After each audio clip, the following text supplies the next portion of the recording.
A few more tears fell down her cheeks. I bit my lip when she said this. This part sounded all too familiar. I thought about the book and the image of the man standing with the woman, that horrid figure behind her. Was it all true, though? She had no memory of the event. Was it possible that this sick action was all just the Reverend's doing? Regardless of which, Victoria's mother was right. These people were monsters. If not that, ignorant.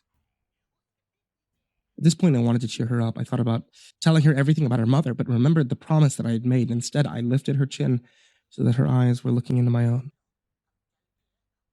I can take you away from this. All we have to do is jump into my car and leave. You'll never have to see this place again. I could see a mixture between happiness and fear in her eyes. How? Where would we go? You'd stay with me. I have my own place. It's safe. Trust me. I guess. She spoke softly. A smile gradually formed on her lips. Yes. Yes, let's do it, she said, rendering me a tight hug. We should leave tonight. Tonight? I repeated. Yes. After dinner. Any earlier and they'll become suspicious. They always hold their sermons late at night, which gives us enough time between them. We can leave then. I looked away, trying to find a way to convey my thoughts. I didn't want to reveal the plan or her mother. What's wrong, Marcus? How about tomorrow night? Tomorrow? Why? Why do we have to stay here another day? Let's leave tonight. No, it has to be tomorrow night. I quickly shot back without thinking. Marcus, I don't understand. Is there something you're not telling me? I placed my hands on her shoulders firmly, looking her in the eyes. Look, you have to trust me. I have a plan with a friend.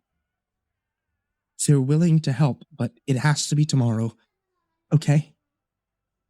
Her eyes were full of so much confusion. I knew she thirsted for answers, but luckily she simply nodded.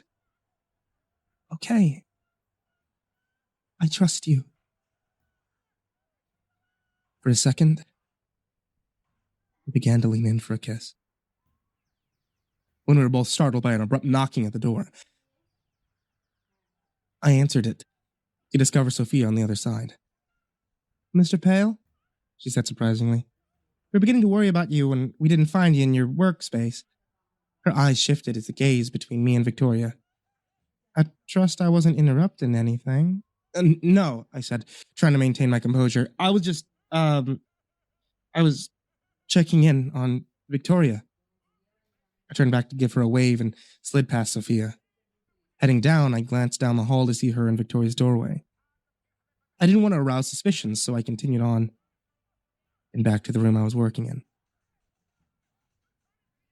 I was so glad that I had patched things up with Victoria. The feeling helped ease my thoughts on the plan. I wondered if we could really pull it off. Leaving the place was one thing, but stealing the ring from that jerk was another. Something broke this mood, though. I was heading back to continue my work when I caught the sight of Terrence walking outside with an axe over his shoulder. How strange. There's probably nothing to worry about. The old woman said he chopped every 2 days. He would still need to do it tomorrow. He probably needed it for something else, I assured myself, though the thought wasn't that reassuring. I decided to keep my eye on him while I worked, just in case. I looked towards the trees, hoping to maybe catch sight of the old woman, but I didn't see anything. I didn't actually believe I would see her, since she had managed to keep herself invisible for years. I was sure, though, that she too was watching everything. I continued working until Sophia came to me. She informed me that my boss had called and was waiting on the phone. Great. Perfect timing as usual, I thought grumpily. What did he want, anyway? She led me back to the phone where I found it sitting off the hook on its side. Apparently he was following up on the message I left and wanted to ensure that I was making progress. I told him that I would have everything up soon, hoping to end the phone call quickly. I noticed a small window in the room and peered out of it. Stretching the phone line as I did, I gazed out into my horror. I saw Terrence making his way back. His shirt was fully soaked in sweat. while he was pushing a wheelbarrow full of chopped logs. After dumping the logs off, he made his way around to the front. I felt my heart leap into my throat. In my ear, I could hear my boss going on in another one of his speeches about representing the company. Fuck the company right now, I thought. I had a small window of opportunity and I was about to miss it. We were completely wrong. I could already hear Terrence slam the front door and proceed up the stairs. I quickly thought of a way to let my boss allow me to hang up, lying that one of my clients had asked for help. Once over, I raced out of the room, nearly smacking into Margaret on the way. Goodness me, you're running as fast as a fire spurred, she exclaimed. I apologized frantically, my eyes looking down the hallway behind her. Is everything all right, dear? She asked with a puzzled look. Yeah, I lied. I need to use the bathroom really bad. Oh, well, I shouldn't keep you, she replied, holding her hand up to her mouth. I thanked her and raced towards the stairs, stopping immediately before reaching the top. I cautiously peeked down the hallway. No one was in sight. Where was he? Was he already in his room, or did he enter the bathroom? I crept up the last remaining steps slowly, eventually making my way down the hall. I could hear the sound of water running in the background. Yes! He was in the shower, but for how long? Knowing I didn't have much time, I sped my pace until I reached the door. I opened it quickly, shutting it behind me. Surprisingly, his room was a lot like mine. There wasn't much in it. It was bland and almost empty. Anything it did have, like books, were nicely organized in its place. I began looking around, making sure to return anything I moved back to its original place. I could feel my heart pounding in my chest. Every sound I heard, whether creak or thump, I associated with it being Terrence. It felt like my senses had amplified. I found myself constantly looking towards the door in paranoia, thinking he'd barge through at any minute. I looked through his dresser and all around his bookcase, but found nothing. I started searching the desk, pulling open drawers to see inside. When I opened the last drawer, I froze. Inside, I could make out a familiar object. A gun. It was a revolver. I didn't know the specifics, but it had a very long barrel. I could see the dust that had formed over it clearly. It hadn't been touched in quite a while. I shut the drawer and continued searching around. In the end, I couldn't believe it. The ring wasn't there. But how could it be? I wanted to check over everything again, but a feeling inside urged me to leave. I listened to it and left the room, gently closing the door behind me. I started to head back to my room until I heard a voice call out, "Boy!" I heard, freezing my nerves. I almost shouted in complete terror out of shock. I turned to see a half-robed Terrence dripping in the hallway. A towel was wrapped around his waist, soaking up what little water dripped from his wet body. Sweaty clothes were tightly gripped in a ball in one hand, while the other held his shoes. "What are you doing down here?" He asked sternly. My heart was now knocking against my chest, as if wanting to burst out. "I just needed to use the bathroom," I lied. I didn't realize someone was in until I got down the hall." Terrence squinted hard at me as if trying to figure me out, but finally gestured to the bathroom with his head. "Well, it's free now," he said. I thanked him. I made my way past him. I pushed open the door to the small bathroom, and immediately my eyes lit up. There, sitting on the sink, was the necklace with the ring attached. He had it with him all along. I was close to reaching for it until I heard someone behind me. "There's the blasted thing," Terrence said, moving past me and grabbing it. "All right, all yours now for real," he said.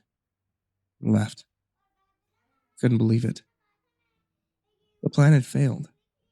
I wanted to punch the wall or something, even scream out loud, yet when I really thought about it, there was no chance of getting away with it freely. Even if he had left the room, he would have immediately noticed. There wouldn't have been enough time to give to the old woman and leave with Victoria, especially if we planned to leave in the evening. I sighed and I began my long walk of defeat back. What could I tell the old woman now? You didn't have an alternate plan. I continued heading downstairs and decided to go back to work. Maybe I could think of something while I did so. Dinner eventually came by, and still, I had no idea what to do. I was sure the old woman had seen my lamp was still off. There lay the failure of the plan. I wondered if she'd possibly come up with a solution of her own. "Marcus, how far along are you with your work?" Margaret inquired, pulling me from my thoughts. "I heard there were minor delays." Well, I should have everything up and running by tomorrow," I answered. "Oh, well, that's a dreadful thought. We're going to miss having you around. You're almost like a member of the family now," she said, giving off an unsettling giggle. I've actually been meaning to ask why you needed this service anyway. Doesn't seem like you really need it, I brought up.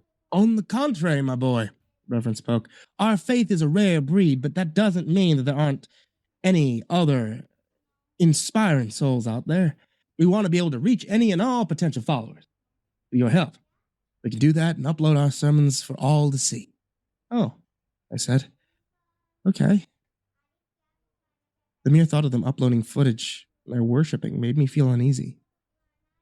Plus, it brought you to us, Marcus. Having a young lad such as yourself has been truly a pleasure. I smiled sheepishly and glanced over to Victoria. She appeared to be squinting in pain. Are you all right, my dear? Margaret asked when she caught sight of this too. Victoria seemed to be suppressing the pain. Yes, she replied. I think I just need to lie down for the evening. Do you need any help? Sophia offered. No, I'll be fine. Please, there's no need to worry about me, she said, excusing herself from the table. I just need to rest. I could see her gripping her stomach as she did. I wanted to leave the table as well, but my legs remained frozen, numb to the command from my brain. I just sat there watching her leave. For some reason, I couldn't shake the feeling of discomfort. After dinner, I made my way back to my room. In the hallway, I glanced down towards Victoria's door. What were we going to do now? The plan had failed. Tomorrow was the day I promised would be our last here. I entered my room, almost slamming the door shut.